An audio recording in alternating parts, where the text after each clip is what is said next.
大家好，我是福来，这一期和大家分享一道红焖羊肉包。首先准备2斤的带皮黑山羊，将它改刀砍成块备用。如果自己嫌麻烦，在购买的时候可以叫摊主帮砍好。羊肉具有温补祛寒的作用，非常适合秋冬季节的食用。今天我们这个是家常的做法，料头准备有少许的姜块、葱头，将它改刀切好备用。少许的沙姜片、马蹄100克，泡好的香菇50克。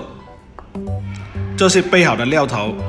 香料有少许的陈皮、草果、八角、桂皮、香叶、当归、小茴香。接着将羊肉用清水清洗一遍，清洗干净后捞出备用。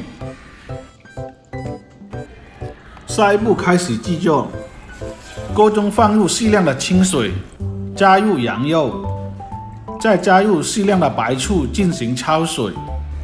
加入白醋的目的是为了去除羊骚味。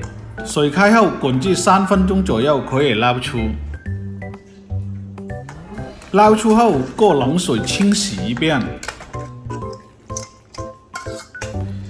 这时候将锅洗干净，下入适量的油，将料头爆香。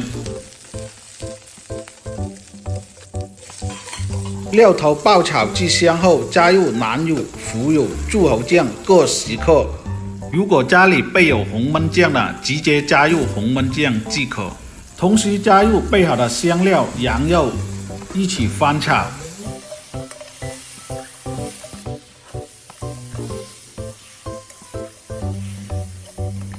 炒出酱香味后，加入适量的生抽。